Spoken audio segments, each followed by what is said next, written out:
네, 오늘은 저희가 일곱 번째 제 강좌가 되겠습니다. 이번 주제를 시의 제목과 행가르기의 비하. 우리가 시를 쓰면서 무심코 쓰는 경우가 있고 알고 쓰는 것과 모르고 쓰는 것은 차이가 있다고 생각이 듭니다. 그래서 우리가 시를 쓰면서 도대체 제목은 어떻게 붙여야 될 것인가, 그리고 시는 정말 산문과 달리 행을 가르는데 도대체 행을 가르는 원리는 무엇이며 그 기준은 무엇인가, 아주 기본적인 것 같지만 대단히 중요한 부분이고 해서 우리가 다시 한번 이걸 상기하면서 좋은 시를 쓰는데 밑바탕이 되는 그런 계기가 되었으면 하는 마음입니다. 그래서 먼저 이 시의 제목, 그래서 제목이 뭐냐 도대체. 그래서 저는 그 제목을 제목과 존재성 이렇게 생각하면서 이 세상, 그러니까 인간이 이 세상을 살면서 가장 특별한 것이 있는데, 그 동물과 달리 인간은 언어를 사용하고 있고, 언어를 사용하면서도 특별히 인간은 모든 만물에게 이름을 부여하고 있습니다. 하나님이 아담을 창조하시고 아담에게 부여한 첫 번째 임무가 뭐냐, 이 세상의 모든 만물들에게 이름을 부여하라고 했습니다. 그럼 도대체 왜 이름을 부여할까? 이름 없으면 안 되는 것인가? 모든 존재는 이름이 있다. 인간도 그렇다. 더 재미있는 것은 그 이름을 그냥 혼자 사용하는 것이 아니라 호적으로 정하죠. 그 나라의 또 국적으로 정합니다. 만일 호적이 없고 국적이 없다면 그 사람은 국민도 아니고 또 한 개인도 아닙니다. 그러니까 이름이라고 하는 것, 이거 대단히 중요한 것입니다. 근데 무인도에서 혼자 살 때는 이름이 필요가 없습니다. 혼자 사는데 뭐 이름이 필요합니까? 그렇다면 이름은 무엇일까? 공동으로 사는, 사회생활 하는데 이름이 필요합니다. 그래서 우리가 어차피 이 사회적 존재로서 인간은 어쩔 수 없이 우리는 각각 이름을, 렛대를 붙이게 되어 있습니다.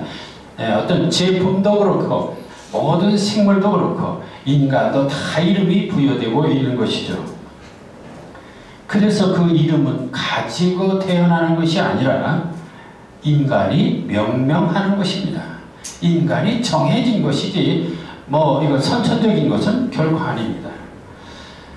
더 정말 냉혹한 것은 다시 말해 이름으로 이렇게 지어지지 않은, 명명되지 않는 존재는 존재로 인정되지 않는다. 그것이 바로 지상의 삶의 조건입니다. 그 하이데커라는 유명한 철학자가 그런 말을 했어요. 인간은 세계 내 존재다. 세계 안에서만 사는 존재다. 굉장히 철학적인 말입니다. 근데 그 세계 안에서 살기 위해서는 이름이라는 것을 다 갖고 존재하게 됩니다. 다시 말하면 언어를 가지고 존재하게 되는 것이죠. 그래서 언어는 존재의 질이다. 이런 말까지 하고 있습니다. 여기까지 얘기는 결국 모든 사물에는 다 이름이 있다. 그럼 시도 하나의 작품이라면, 작품을 하나의 독립된 존재로 인정한다면 반드시 그 존재에는 이름이 부여되어야 한다는 것입니다. 자, 그런데 여기서 두 가지로, 그럼 이제 시에, 다시 말하면 예술 작품에 있어서의 이름, 제목, 그리고 일반 학술적인 문장에서의 제목, 그 좀 구별하면서 시작을 해야겠습니다. 이제 학술적인 제목, 그리고 예술 작품의 제목은 본질적으로 좀 차이가 있습니다. 학술적인 제목에서는 예를 들어서 연구 주제, 연구 목적과 일치되는 제목을 붙이게 됩니다. 예를 들어서 서울시의 민요송에 대한 연구, 춘향전의 민요송에 관한 연구, 춘향전의 어떤 민중의식에 관한 연구, 그럼 그 제목이 바로 주제가 됩니다. 그런데 문학작품의 제목은 제목을 본문과 함께 작품의 한 구성 요소로 생각해야 된다. 그러니까 작품이라고 하는 것은 본문만 있는 것이 아니라 제목도 함께 있어서 제목과 본문을 하나의 작품으로 생각해야 된다. 그러니까 하나의 창조물이라고 봐야 되겠죠. 그런데 재미있는 것은 이 제목과 주제가 일치하지 않을 수 있다. 이게 학술적인 문장과 시 제목과의 차이입니다. 다시 말하면 예술적인 작품의 제목과 일반 학술적인 작품의 제목은 다른 것이, 학술적인 것은 주제와 제목이 일치합니다. 목적과 일치한다. 그러나 예술 작품의 경우는 반드시 그 주제와 일치하는 것은 아니다. 그 일치하지 않는 예를 여기 하나 들었습니다. 중국의 신 왕유는 녹시라는 시를 썼습니다. 녹시, 사슴녹자의 그 울타리 시입니다. 그러니까 사슴 울타리라는 제목입니다. 그런데 실제 작품을 보면은 이 사슴 울타리하고는 전혀 관계없는 내용입니다. 공산불견인 단문 인어양, 근경 입심님 복조 청태상이라. 그 텅 빈 산속에 공산불견이 아무도 보이지 않는데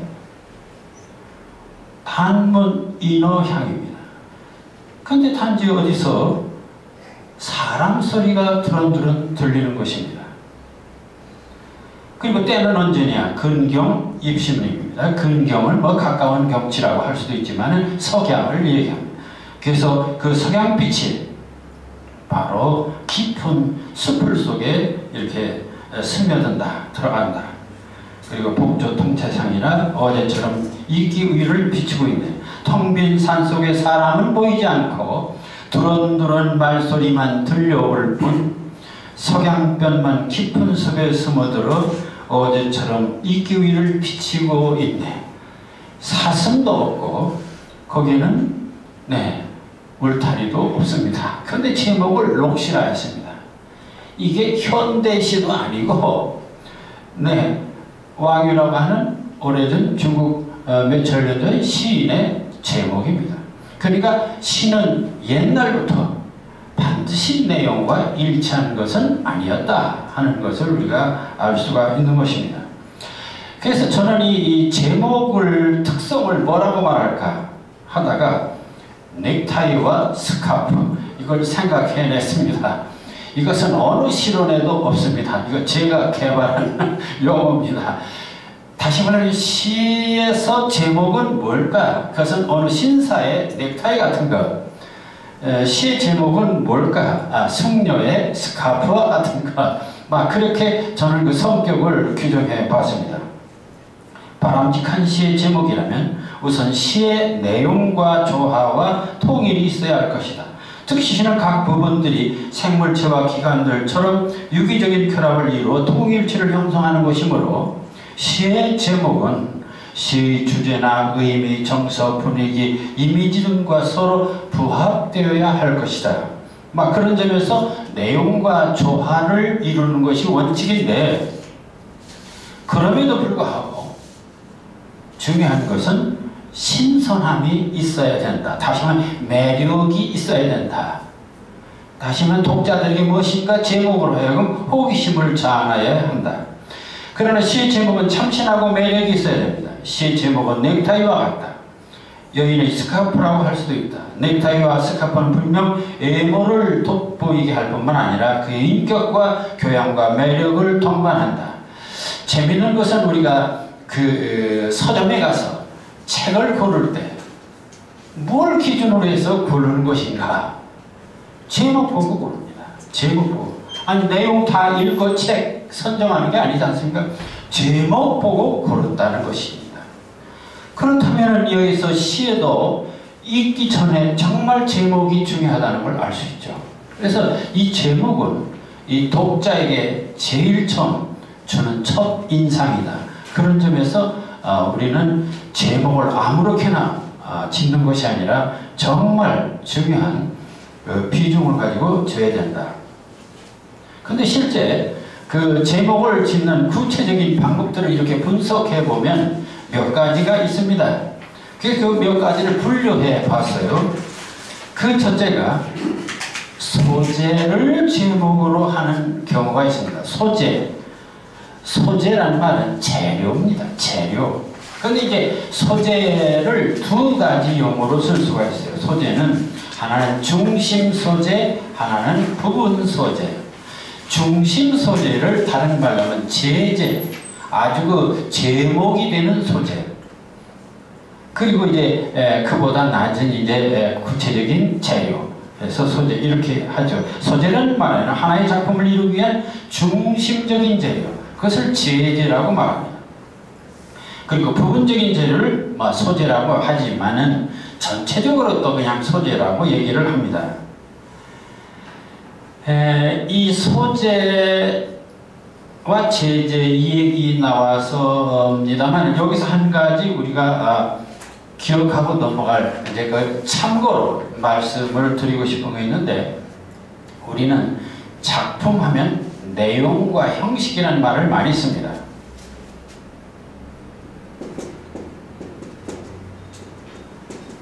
그래서 이 내용하고 형식하고 늘 싸우게 돼요. 내용이 중요하냐 형식이 중요하냐 하고 무척 싸우기 마련입니다. 그래서 역사적으로 보면은 내용 중심주의, 형식 중심주의, 그래서 내용이 최고다, 형식이 최고다, 이게 수없이 문학사를 보면 옛날부터 지금까지 싸워온 예술의 이론입니다. 그 지금도 마찬가지입니다. 내용을 중시하는 그런 것을 관념주의라든지 이념주의라든지 이렇게 말하죠. 그럼 형식을 중요시하는 것을 형식주의라든지 예술주의라든지 지금도 그렇게 말을 해요. 그렇게 해서 아니 심지어는 문인들도 나눠져 있어요. 내용을 중심으로 하는 문학단체, 또 형식을 중요시로 하는 문학단체, 예술 중심의 문학단체, 이념을 중시하는 문학단체. 예를 들어서 한국문인협회, 형식을 좀 중요시하는 문학단체. 그러면 이제 민족작가, 내용을 중요시하는 문학단체입니다. 그래서 보면은 이렇게 이원화되고 이게 어떤 괴리되고 대립될 수가 있습니다. 그런데 최근에 이 부분을 극복하는 이론이 나오고 있습니다. 그게 뭐냐면은 내용과 형식이 아니고 문학이라고 하는 것은 재료와 기법이다.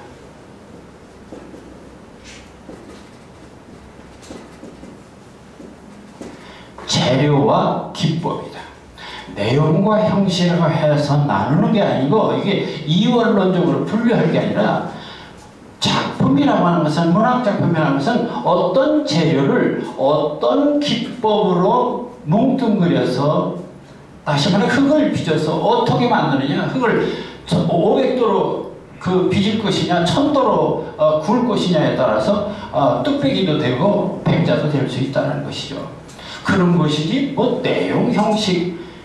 자, 그렇게 됨으로써 우리는 그 대립된 그런 것을 극복할 수가 있다는 거죠. 내 재료와 기법. 문학은 재료와 기법이지 내용과 형식이 아니다. 이렇게 함으로써 그 대립된 어떤 사고를 벗어날 수가 있습니다. 이건 참고로 말씀을 드리고요. 어쨌든 이 재료, 이걸 다시 소재 이렇게 말할 수 있는데, 이 소재에는 두 가지가 있다. 좀 중요한 재료, 중요한 소재, 그래서 제재, 그리고 또 작은 소재, 그래서 부분 소재.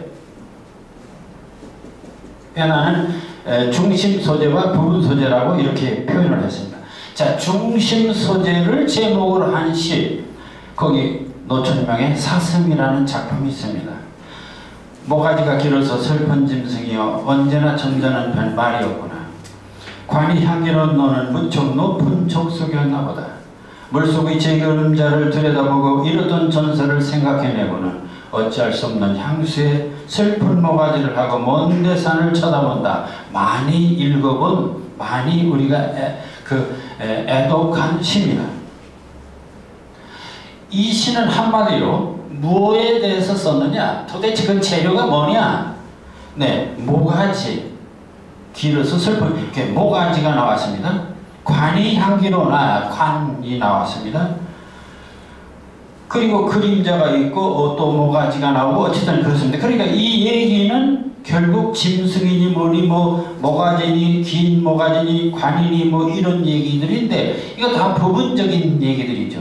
전체적으로 이것은 하나의 사슴에 관한 얘기입니다. 사슴이 어떠함을 얘기하고 있는 것입니다. 다시 말하면 이 시의 중심되는 재료는 사슴이죠. 전체적으로는 사슴입니다. 그래서 이 시는 그 중심되는 재료를 제목으로 했어요. 그래서 거기에 그 도표를 만들었습니다. 주제가 아니라 중심 소재, 다시 말하면 제재 사슴을 제목으로 했다. 근데 이 사람이 말하고자 하는 것은 사슴에 대해서 사슴을 소재로 하기는 중심재료를 했지만은 말하고자 하는 뜻은 사슴은 아닙니다. 사슴을 통해서 무엇인가를 말하고자 한 것이죠. 그때 사슴을 통해서 무엇인가 말하고자 하는 그 무엇, 그것을 우리는 주제라고 합니다. 주제. 다시 말하면 이 시는 주제를 드러낸 제목은 아니고 제재, 중심되는 재료를 제목으로 했다. 사슴이라고 하는 중심되는 그런 재료를 제목으로 한 것이다. 그럼 이 시의 주제는 뭐냐? 사슴을 통해서 무엇인가 고향을 그리워하는 어떤 향수가 바로 주제가 되는 것이다. 그리고 이 시는 그 중심 소재를 또 드러내기 위해서 소재, 긴 모가지도 있고 관도 있고 뭐 물속이고 그림자고 전설이고 향수고 산이고 이 모든 재료들이 다 소재가 된, 이건 부분 소재입니다. 그러니까 하나의 작품을 이루는 데는 이런 제목이 있고 주제가 있고 중심 제재가 있고 그리고 부분 소재들이 있습니다. 이것들이 모여서 하나의 작품을 이루는 것이죠. 그런데 그때의 제목을 뭘로 정할 것이냐? 주제를 제목으로 정할 수도 있고 중심 소재를 제목으로 정할 수도 있고 부분 소재를 제목으로 정할 수 있다는 얘기입니다. 그래서 두 번째 얘기는 중심 소재가 아니라 부분 소재를 제목으로 한 경우, 그것은 바로 유명한 그 김소월의 진달꽃에서 예를 볼 수가 있습니다. 나보기가 역겨워 가실 때는 말없이 고이본에 들이오리다. 너무나 잘하는 영면의 약산 진달래꽃 아름다다 가실 길에 뿌리오리다. 가시는 걸음걸음 놓인 그 꽃을 사뿐히 지려밟고 가시옵소서. 나보기가 역겨워 가실 때는 죽어도 아닌 눈물 흘리오리다. 이 얘기. 자, 김소월은 이 얘기를, 이 내용을 읽어보면 분명히 나보기가 역겨워 가실 때는 말없이 고이본에 들이오리다. 떠나는 연인에게 향해서 말하는 노래입니다. 이 시는 떠나는 연인을 향해서 부르는 노래입니다. 그런데 님이시오, 떠나는 님이시오, 그리운 님이시오, 그런 게 아니고 제목은 보니까 진달래꽃이에요. 이 시가 진달래꽃에 대해서 노래하고 있습니까? 아니다. 이 시는 진달래꽃에 대한 노래가 아닙니다. 진달래꽃이 이 시의 중심도 아닙니다. 이 시는 분명히 떠나는 님의 안타까움을 노래하는 시입니다. 그럼 이 시의 주제는 떠나는 님에 대한 안타까움을 노래하는 시입니다. 근데 제목은 진달래꽃이라 그랬습니다. 그래서 왜 진달래꽃일까? 보니까 바로 이 시 가운데 진달래꽃이 등장하고 있어요. 나보기가 역겨워 가실 때는 말없이 고이본에 들이오듯 영변의 약산 진달래꽃을 떠나시는 당신 그 발길에 뿌리겠다 하는 하나의 재료에 불과합니다. 소도구에 불과한 것이죠. 자, 진달래꽃 아름다다 가실 길에 뿌리다, 그 한 규절입니다. 그러면 가시는 걸음걸음 놓인 그 꽃을 사뿐히 지려밟고 가실 진달꽃을 뿌릴 거니까 막 진이게 밟고 가라 막 그런 내용입니다. 근데 진달래 꽃이 제목으로 되어 있습니다. 따라서 이 시의 진달래 꽃은 중심 그런 소재도 아니고 부분적인 재료. 그래서 이걸 부분적인 재료를 제목으로 한 경우다. 그렇게 말할 수가 있는 것입니다. 그러니까 이 시는 제목을 진달래꽃이라고 했지만 사실은 그 주제는 이별에 대한 안타까움을 노래하는 노래입니다. 그리고 이 시의 중심 소재는 이별입니다. 오히려. 그럼 진달래꽃은 뭐냐? 그건 하나의 부분적인 재료에 불과합니다. 그 부분적인 재료를 제목으로 했다.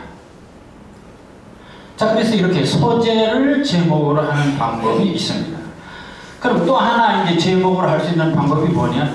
아예 주제, 말하고자 하는 그 의도를 제목으로 할 수가 있습니다. 그래서 주제를 제목으로 하는 방법인데, 여러분들이 아마 시의 제목 보면 사랑, 그리움, 이런 게 다 뭡니까? 이거 다 주제를 제목으로 한 것입니다. 자, 근데 여기서 보면은 그 김남조의 선물이라는 시가 있습니다. 주신 것 잎새 꽃 때 이르러 열매이더니 오늘은 땡볕에 달궈낸 금빛이야. 그 내용을 보면요, 주신 것 잎새 꽃 때 이르러 열매이더니, 요즘 계절을 느끼며 요즘 우리가 교회로 나가보면 장곡식들이 정말 오곡백화가 무르익고 있습니다. 주신 것, 하나님이 주신 것, 조물주가 주신 것, 잎새, 꽃, 때 이르러 열더니 오늘은 땡볕에 달궈낸 금빛이야. 가을에 우리가 충분히 느낄 수 있는 것입니다. 그건 결국 뭐냐? 조물주가 인간에게 주시는 선물이 바로 주제입니다. 그래, 실제 이 주제는 결국 씨앗, 예를 들어서 그 곡식 열매, 과일이죠. 그래서 이와 같이 이 시는 선물이라고 했지만 이것은 이 시의 주제입니다. 그러니까 실제는 보면은 예를 들어서 열매라든지 땡볕이라든지 금빛 씨앗이라든지 그것은 하나의 결실, 과일을 두고 하는 얘기입니다. 그러니까 소재는 과일입니다. 근데 실제 내용은 선물이죠. 그래서 선물, 주제를 제목으로 한 것이다. 근데 이 주제를 제목으로 하는 경우도 아예 주제문, 테마 센텐스라고 하죠. 제목으로 하는 경우가 있으면, 지금은 남의 땅 빼앗긴 들에도 봄은 오는가. 나는 온몸에 햇살을 받고 푸른 하늘 푸른 들 맞붙은 곳으로 가르마 같은 눈길을 따라 꿈속을 가득 걸어만 간다. 입술을 담은하느라 내 마음에는 나 혼자 온 것 같지 않구나. 내가 끌었느냐 누가 부르더냐 답답하라 말을 해다. 1925년대 일제시대 때 나라를 빼앗긴, 아픔을 빼앗긴들에도 봄은 오는가 하는 표현으로 했습니다. 자, 그런데 이 빼앗긴들에도 봄은 오는가는 바로 그것이 주제이고 문장이기도 하는데 실제 시의 한 문장이기도 합니다. 그래서 주제문, 테마 센텐스를 제목으로 한 것이다. 이렇게 말할 수 있죠. 자, 그럼 조금 예술적으로 좀 멋있게 하기 위해서 다시 좀 이렇게 하는 것이, 그 주제를, 제목을 좀 이미지화해서 드러낼 수 없을까? 시라는 것은 늘 얘기지만은 리듬과 메타포라 했습니다. 시는 메타포다. 다시 말하면은 무엇인가로 대신해서 드러내는 것입니다. 무엇인가로 대신, 이게 아주 생명입니다. 무엇인가로 대신해서 드러내는 것. 그 무엇인가, 이 시는 무언가를, 예를 들어서 내 마음은 보세요. 내 마음을 드러내야겠는데 그냥 내 마음을 그냥 드러내면 그거 보통 얘기죠. 이 내 마음이 어떠함을 드러내야겠는데 그 어떠함을 어떻게 표현할까? 어떠함. 예를 들어서 내 마음이 정말 참 지금 예민해서 돌만 던지면 그냥 파문이 일어날 것 같은 내 마음에 지금 그럴 때 내 마음은 돌만 던지면 파문이 일어날 것 같은 마음이다. 그거 설명이죠. 그래서 그런 마음을 호수라고 하는, 내 마음은 호수라고 하는 이미지, 호수라고 하는 이미지를 통해서 드러내는 것입니다. 호수라고 하는 이미지를 통해서 드러내는. 그러니까 시는 이와 같이 그 언어가 근본적으로 이미지를 통해서 드러내는 것이 바로 시입니다. 그리고 이런 이미지를 이렇게 마음의 호수라고 하는 이미지를 생각하는 걸 우리는 이미지네이션, 상상이라고 하는 것입니다. 왜 시는 상상이냐? 왜 예수는 상상이냐? 별거 아닙니다. 그 어떤 본 마음을, 본래의 모습을 새로운 어떤 무엇으로 비교해서 대신해서 드러내는 행위가 바로 이미지고, 그게 바로 상상입니다. 그게 시의 세계는 그런 것이죠. 자, 그래서 이미지, 그러니까 시의 제목도 좀 한번 그렇게 이미지를 통해서 표현할 수 있다. 여기 김정환의 순금의 기억이라는 제목으로 썼습니다. 순금의 기억. 순금은 글자 그대로 24금, 24금, 그렇게 100%, 순금은 100% 금입니다. 18K가 아니고, 그러니까 순수한 기억도 보통 기억이 아니라, 그럼 왜 이런 말을 썼을까? 한번 본문을 볼까요? 온몸이 몇 천만 도로 타면 시체의 기억을 태워버릴 수 있을까? 온몸이 몇 천도로 타면 시체의 기억을 태워버릴 수 있을까? 여기서 말하는 이 시체의 기억은 아마 잡다한 삶의 너절분한 기억들일 수 있겠죠. 그리고 내가 아닌 순금의 기억, 기억만을 후대도 아닌 손닿지 않고 느끼기만 하는, 느껴지지 않고 간직되기만 하는, 간직되지 않고 있는 그런 순금의 보통 명사를 남겨줄 수 있을까? 죽어서 예를 들어서 우리는 태웁니다만 그래도 기억은 남겠죠. 이 우주 속의 기억은 남겠지 않습니까? 근데 그 기억도 여러 가지가 있지 않겠습니까? 더러운 기억도 있고 추한 기억도 있고 깨끗한 정말 진실한 기억도 있고 여러 가지가 있는데 다른 거 다 제끼고 아주 깨끗하고 순수한 기억만 남아주기를 바라는 마음, 그런 마음에서 그런 기억을 아주 순수하고 순수한 참된 그 진실했던 그 마음, 그것만을 남겨지기를 바라면서 그 진실했던 그 마음을 순금,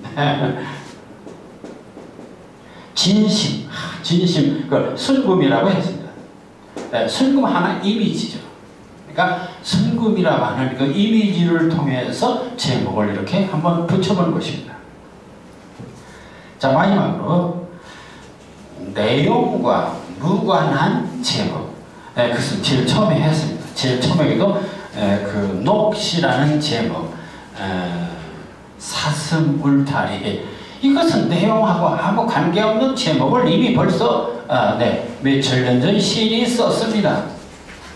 그렇다면 내용과 무관한 제목도 우리가 쓸 수 있다라는 것입니다. 현대시에도 내용과 무관한 제목을 쓰기도 합니다. 여러분들 미술작품 같은 거 보면 어떤 데 가보면 작품 A, 작품 B, 무제, 옛날에 시에도 무제 이런 소리 많이 썼습니다. 시 제목으로. 그러니까 그것은 내용과 관계가 없는 것입니다. 남자와 이 김춘수의 눈물이라는 작품을 보면 남자와 여자의 아랫도리가 젖어 있다. 그래서 남자 여자 아랫도리가 젖어 있다는 게 첫째 번 사건입니다. 두 번째, 밤에 보는 오갈피나무의 아랫도리가 젖어 있다. 그래서는 이제 남자 여자가 아니라 오갈피나무가 또 그 소재로 처음에는 남자 여자입니다. 두 번째는 오갈피나무입니다. 그 다음에 세 번째는 맨발로 바다를 밟고 간 사람은 새가 되었다고 한다. 도대체 맨발로 바다를 처음에 남자와 여자 하다가 여기서 맨발로 바다를 밟고 간 사람은 새가 됐다. 이건 또 누구인가? 맨발로 바다를 건 사람이 있죠. 뭐 기독교에서 보면은 그 성경 속에 예수님이 바다를 걸으셨어요. 맨발로 바다를 밟고 간 사람은 새가 되었다고 한다. 발바닥만 젖어 있다고 한다. 여기는 세 개의 그 시인이 있습니다. 남자와 여자, 오갈피나무, 그리고 맨발로 바다를 밟고 간 사람. 그런데 제목은 눈물입니다. 눈물하고 아무 상관이 없는 내용입니다. 자, 이렇게 무관한 제목을 붙일 수가 있다. 근데 이제 이런 김춘수의 시 이런 것들을 가리켜서 대개는 실험시다, 뭐 이렇게 또 얘기를 하죠. 그래서 정통의 시는 아니고 좀 실험적인 시다, 이렇게 얘기를 하고, 또 다른 말로 무의미 시다, 뭐 의미가 없는 시다, 뭐 이렇게 얘기하기도 합니다. 자, 지금까지 얘기를 통해서 제목은 어떻게 붙여야 된다? 하나의 원칙은 아니, 다양합니다. 그러니까 소재를, 중심 소재를 제목을 할 수도 있고, 부분 소재를 제목을 할 수도 있고, 주제를 제목으로 할 수도 있고, 네, 한 센텐스를 또는 그 이미지화된 막 그런 내용을 제목으로 할 수도 있고, 이렇게 다양할 수 있다고 하는 것은 제목도 하나의 창작이다 라는 결론입니다. 시는 제목도 창작이다. 이것이 산문과 다르고 학술문장과 다른 특징입니다. 그러니까 내가 어떤 제목을 붙일 것인가 하는 것은 자기의 주관적인 결정이지만, 어쨌든 그 제목을 통해서 작품이 훨씬 돋보일 수 있는 제목이어야 한다 하는 것이 되겠습니다. 자, 이제 제목은 정했습니다. 그러면 이제 시를 써요. 쓸 때 제일 먼저 작업이 나오는데, 그 작업이 행을 가르는 작업입니다. 행을 가르는 작업.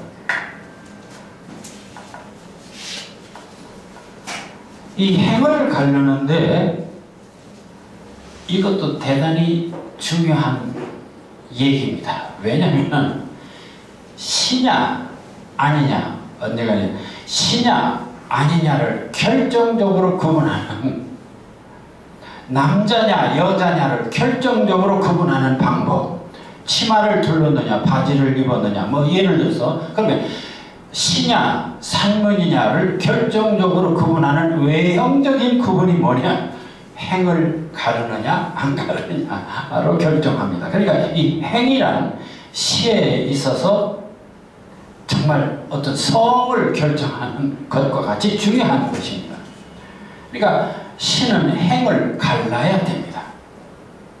일반 문장은 단어가 모여서 하나의 단문 센텐스가 되고, 센텐스가 모여서 문단이 되고, 문단이 모여서 하나의 문장을 이룹니다.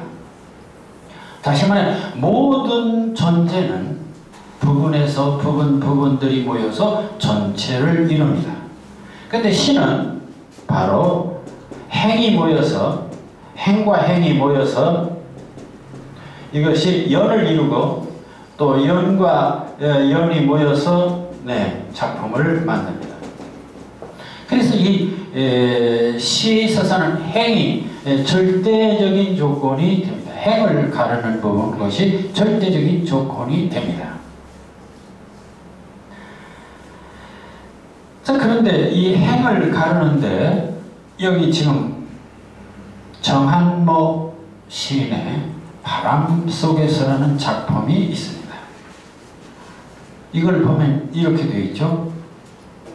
이렇게 외형적으로 봐도 보면은 하나, 둘, 셋, 넷, 다섯, 여섯, 일곱, 여덟, 아홉, 열, 열하나, 12개의 행이 있습니다. 행으로 나누었어요. 그런가 하면은 3행, 2행, 2행, 5행 이렇게 연을 또 나눴어요.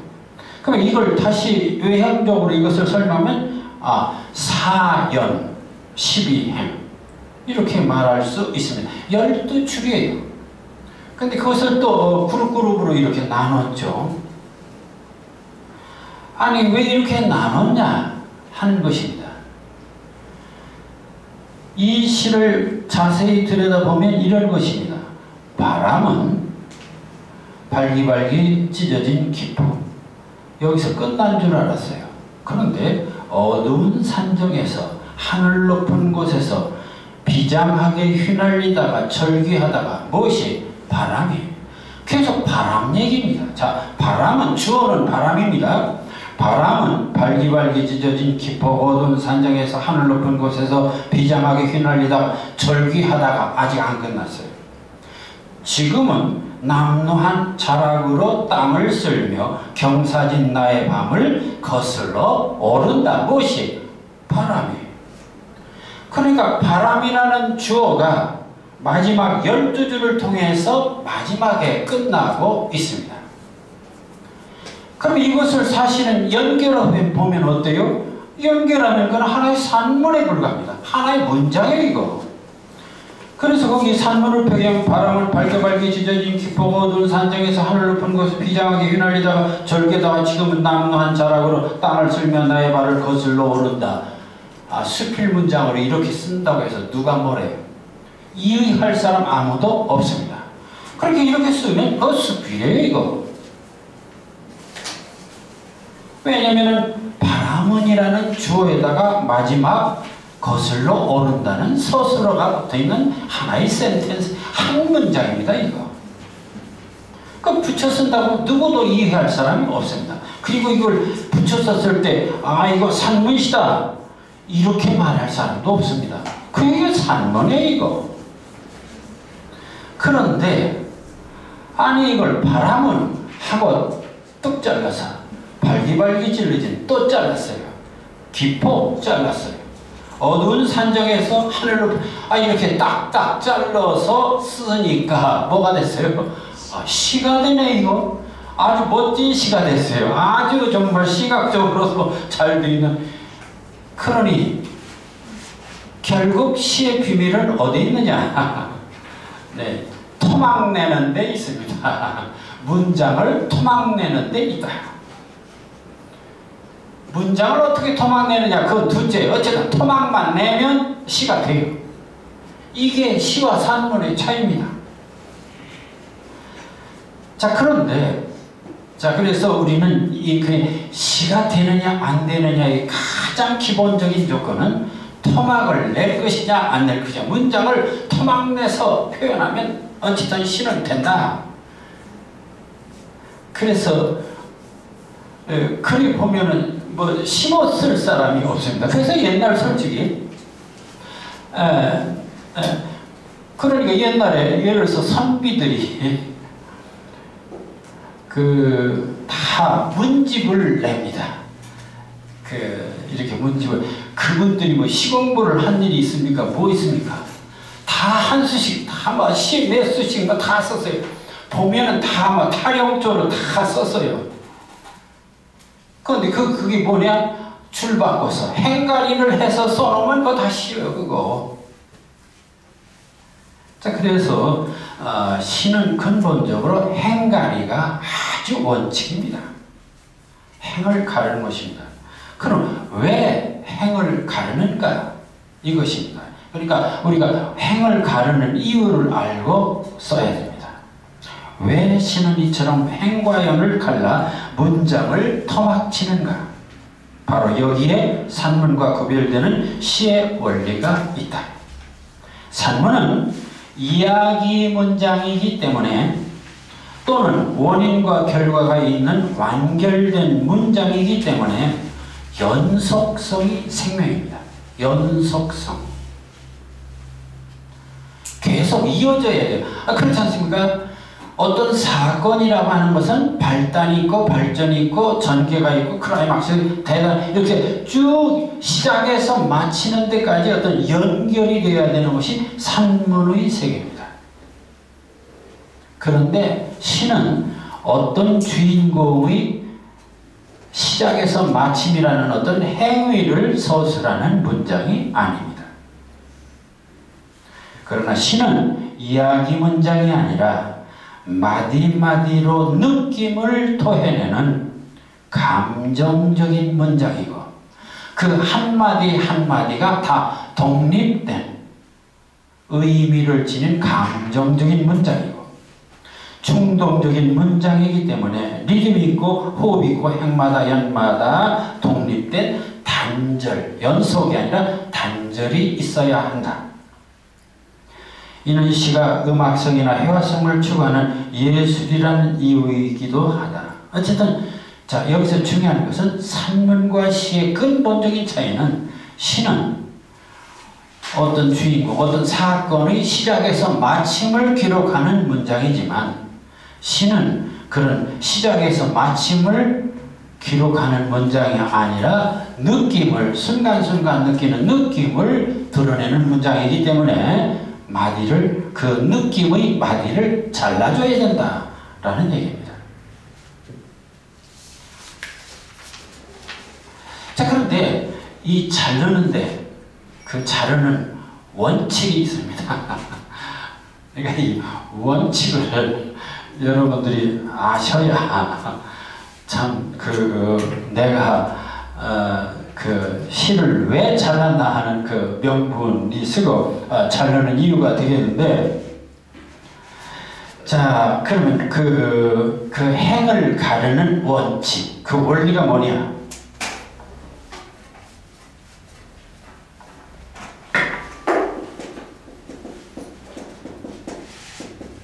행가르기 원칙.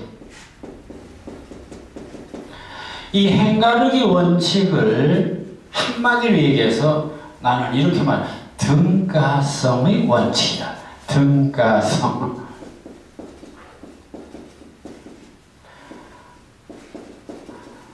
이 등가성이라는 이 갑가자, 등자는 같을 등자입니다. 갑이 같은 성격, 갑이 같다. 이게 중요한 말인데요. 이 갑이 같다라는 말이 무슨 말이냐 하는 건데, 이 등가성의 원칙. 그렇다면 행과 연은 어떻게 가르는가? 마음대로 가르는가? 물론 과거의 시는 행과 연에도 일정한 규칙이 있었다. 그렇죠. 옛날에 시조를 짓는데 시조하면은 적어도 제1행 할 때는 반드시 3, 4 이런 그 원칙이 있었죠. 글자 수를 맞춰야 됐어요. 이게 과거의 규칙입니다. 행을 가르는데 그냥 가르는 거 아닙니다. 반드시 시조는 3장, 3행, 3장 6구 이래가지고 3행으로 짓고 3, 4, 3, 4, 3, 4, 3, 5, 3, 5, 4, 3, 5 원칙을 지켰습니다. 거기에 맞춰야 돼요. 그런데 현대시는 이러한 규칙이 없으니 당연히 마음대로 가른다는 것이겠지만 네, 그럼 마음대로 그러니까 3, 4, 그 글자를 안 맞추면 되지 않냐? 그 마음대로 하면 되지 않냐? 네, 마음대로입니다. 근데 마음대로라는 말에 중요한 원리가 있습니다. 여기에 엄연한 내적 규칙이 있다. 내적 규칙. 그러니까 과거의 시는 내적 규칙이 아니라 외적 규칙이죠. 외형적 규칙입니다. 그 내적 규칙입니다. 전통적인 우리 시가의 행은 상음보나 사음보의 규칙적인 반복이고, 음보의 원리는 읊조릴 때 이것은 시간의 등장성, 다시 말하면 길이가 같은, 요거 중요한 등가성이 아니라 등장성. 길이 박자, 예를 들어서 3박자면 3박자, 4박자면 4박자. 이 현대시는 행과 연 구분의 원리를 주관적인 등가성으로 한다. 여기서 중요한 것은 등가성인데 이 등가성은 주관적이다라는 것입니다. 주관적인 등가성, 이 말을 이해하면 됩니다. 주관적인 등가성.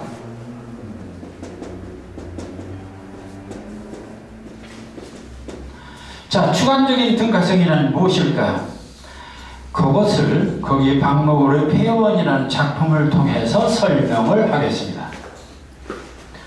이 박목월의 그 폐원이라는 작품을 보니까 이렇게 벌써 눈으로 보니까 눈이 오는데 옛날에 나직한 종이 오는데 여기는 명동 성 니콜라이 사원 가까이. 이 보니까 외형적으로 보니까 줄이 벌써 한 줄, 두 줄, 세 줄, 넷, 다섯, 여섯, 일곱 줄로 되어 있습니다. 그런데 재미있는 것은 일곱 줄로 되어 있는데 위에는 석줄, 그 다음에 한 줄, 그 다음에 석줄 이렇게 또 분리가 되어 있습니다. 그런데 더 재미있는 것은 눈이 단어 하나를 한 줄로 했습니다. 오는데도 보니까 단어 하나예요. 그런데 옛날에 나직한 종이 오는 데는 하나, 둘, 셋, 네 단어가 되고 있습니다. 그런데 아는 연인데 행이면서도 연인데 이건 단어 하나가 그냥 연행세를 하고 있어요. 여기는 단어 하나, 명동 단어 하나, 성 니콜라이 사원 가까이 이건 단어가 4개입니다. 자, 이렇게 구성된 이 시를 보고 우리가 이것을 어떻게 해석해야 될 것인가? 여기서 이 중요한 원리가 있습니다. 행 구분의 원리는 리듬, 즉 감동을 조절. 이것은 아까 얘기를 안 했습니다. 왜 시는 줄을 바꾸는인가 하는데 그 줄 바꾸는 원리 중에 하나가 리듬감을 조성하기 위한 것입니다. 리듬감. 그렇지 않습니까? 줄을 쭉 연속적으로 해내면은 리듬이 나올 수가 없죠. 그래서 이 리듬감을 조성하기 위해서 하는 것인데 여기서 중요한 것은 리듬은 일정한 것의 반복적 형식이다. 또는 시는 행가, 연가리의 문학장입니다. 구분 원리는 신의 주관적인 감정이나 의미의 등가성이다. 이 말을 좀 다시 더 설명을 하겠습니다.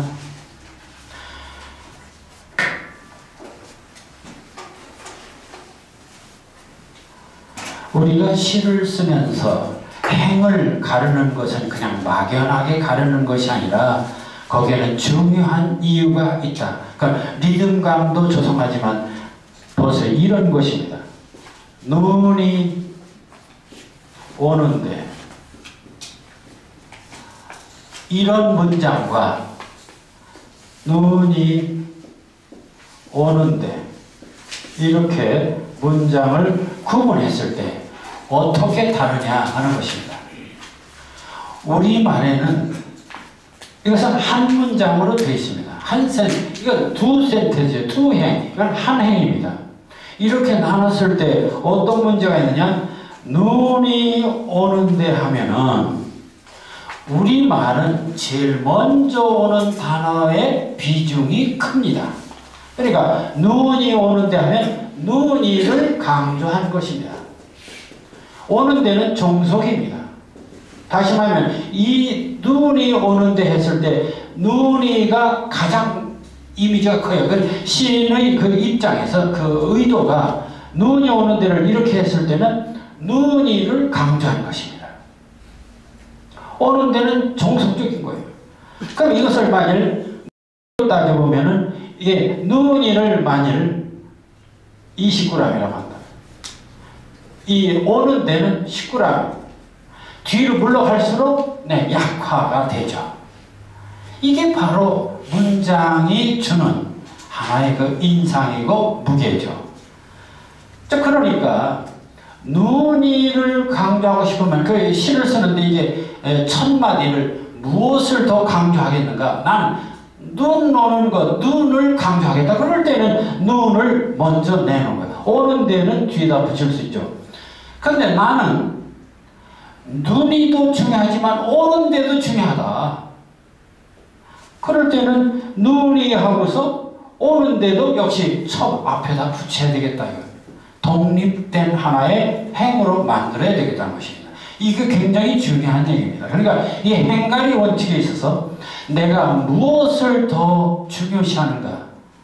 그러니까 이 사람은 눈이 또 중요하지만 오는 데도 중요했어요. 그러니까 눈이와 오는 데를 똑같은 값어치, 등가성.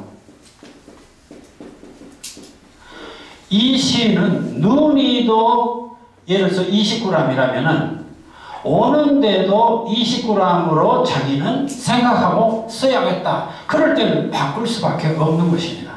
눈이 오는데 바꾸는 거예요. 오는 데는 뭐 중요하지 않다.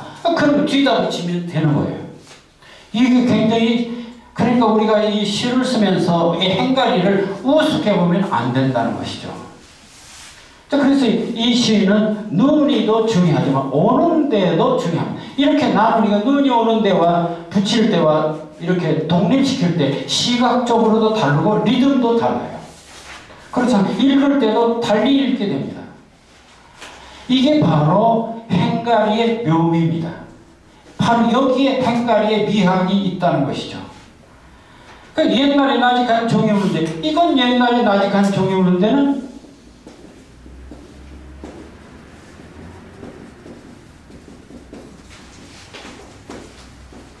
이렇게 썼습니다. 그런데 여기서 이제 하나 주에 또 생각을, 아니 이것은 박목걸이는 이렇게, 이 박목걸 씨는 이렇게 생각하지만 옛날에 나직한 종이 우는데 이것도 옛날에가 중요하기도 하지만 나직한 종이 우는데도 중요하지 않냐?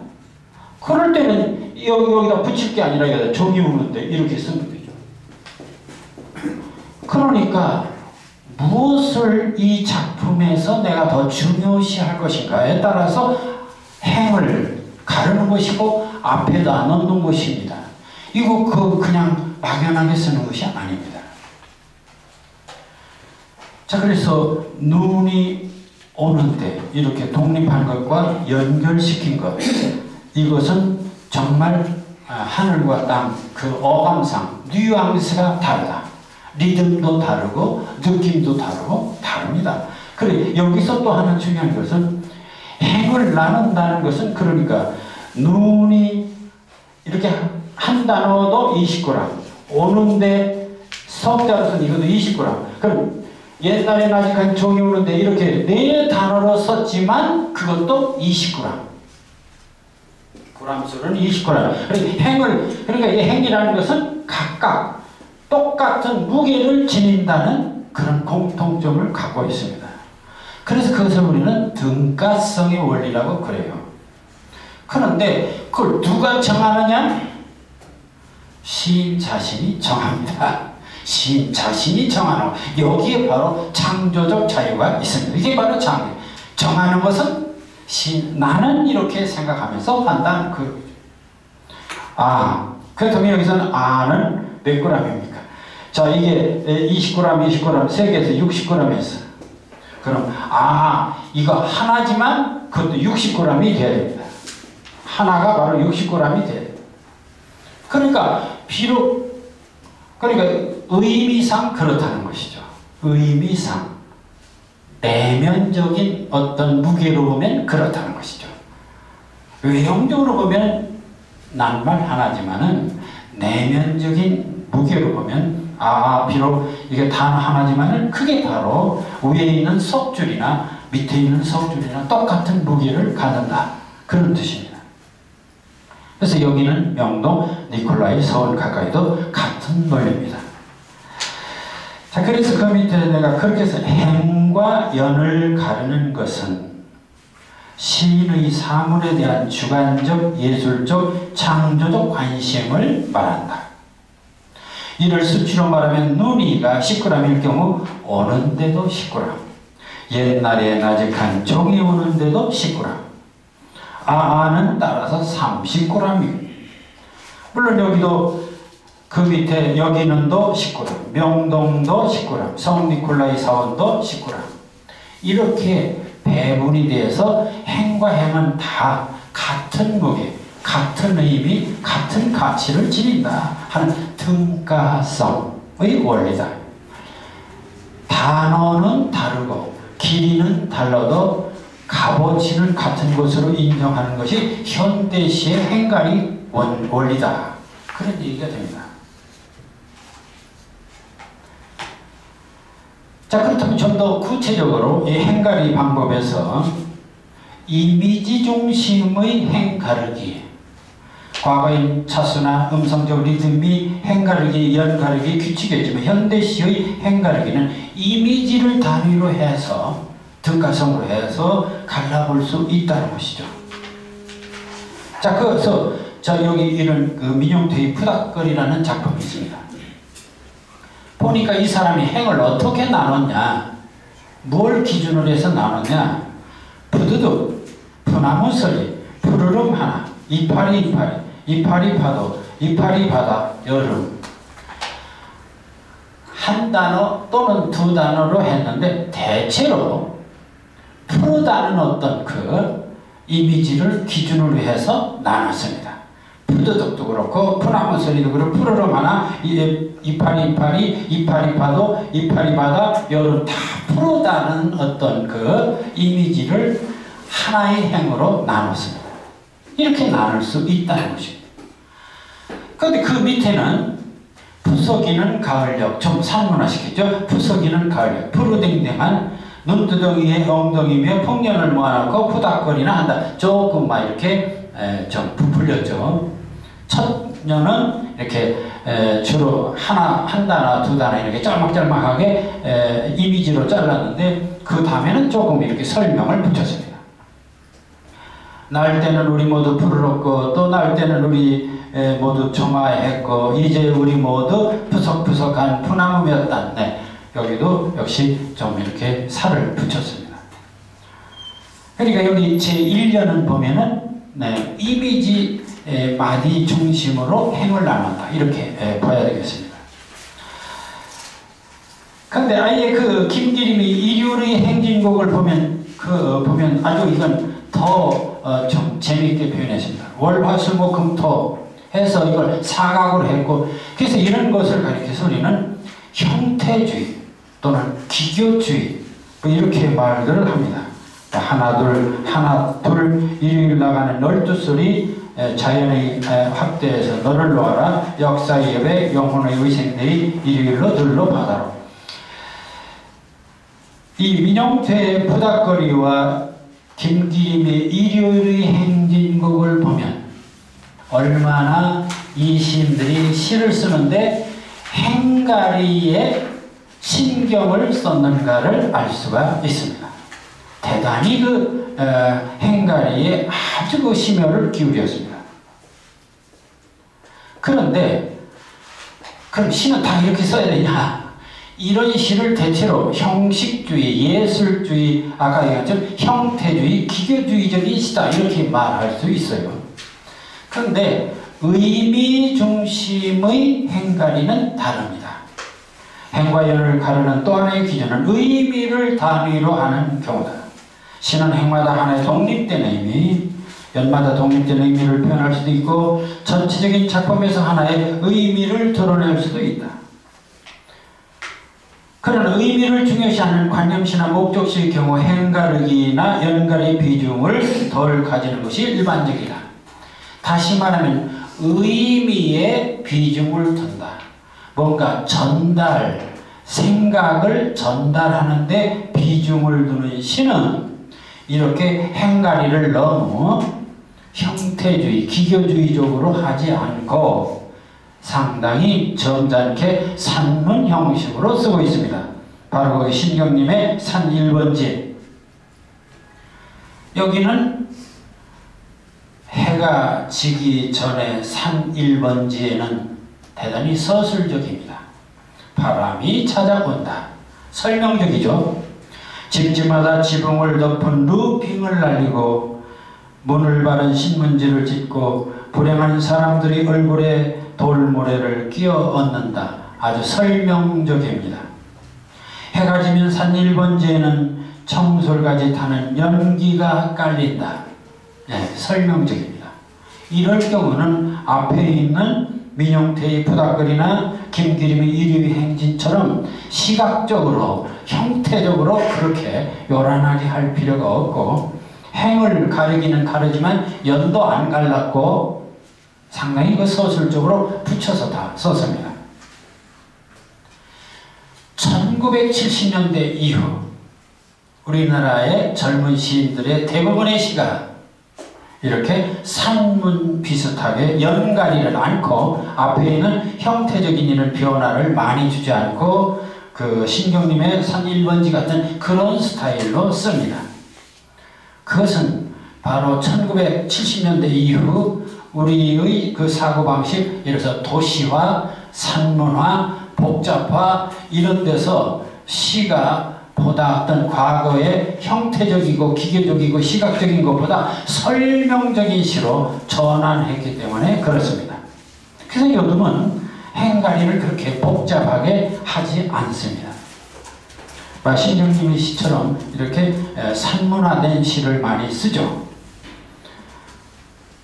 그러나 아까 말씀드린 것처럼 시는 원칙적으로 이 행가리나 연가리는 이 등가성의 시인의 창조적 어떤 원칙에 입각해서 쓰는 것이다 하는 것을 알아야 되겠습니다. 그런 점에서 꼭 오늘날처럼 이렇게 붙여만 써야 된다, 그것은 하나의 유행이지 그게 원칙은 또 아닙니다. 현대시와 고대시의 구분은 지금 말씀드린 것처럼 그것을 정리한 것이 고대시가의 정형성과 등장. 고대시가는 과거의 시는 외형적 리듬을 드러내기 위해서 정형적, 외형적, 자수열, 음보율을 갖는다. 그리고 이러한 음보나 자수는 등장성, 길이가 같은, 즉 길이가 같은 음성적 형식을 반복을 하였다. 이를 정형시, 그리고 이것을 외제율이라 한다. 500년 도읍지를 필마로 돌아다니 산천은 의과대 인걸은 간대문에 어지버 태평년우리 꿈이런가 하노라. 아주 외형적으로. 그래서 거기 음수율을 3434, 3434, 3543 이런 것들로 했는데 이게 다 길이가 같은 소위 등장성, 사음보, 사음보, 사음보 길이가 같은 이런 것을 원칙으로 하고 있는데, 현대시는 그런 길이보다는 주관적인 등가성을 그 원칙으로 한다, 그런 얘기가 되겠습니다. 따라서 우리가 시를 쓸 때에 내가 어디서 자르고 어디서 붙일까, 그것도 하나의 창조다, 그런 점을 생각하면서 그 행을 어떻게 가를까 하는 것도 심각하게 생각해 보아야 할 필요가 있다는 얘기입니다. 그래서 제목은 어떻게 붙일까, 행가리는 어떻게 할까, 이것도 굉장히 중요한 자기 스타일이라고 할 수도 있습니다. 그러니까 어떤 사람들은 그 산문처럼 쭉 쓰는 사람도 있고, 어떤 사람은 아주 행을 다양하게 변화시키는 사람도 있죠. 그러니까 어떤 쪽을 선택할 거냐 하는 것은 자신들의 어떤 예술적 선택에 달려 있습니다만은, 중요한 것은 이 행가리, 이것은 대단히 시를 시답게 하는데 중요한 원리가 되고 있다 하는 점을 말씀드립니다. 오늘 시의 제목과 행을 가르는 원리, 여기에 대해서 좀 말씀을 드렸습니다. 경청해 주셔서 대단히 감사합니다.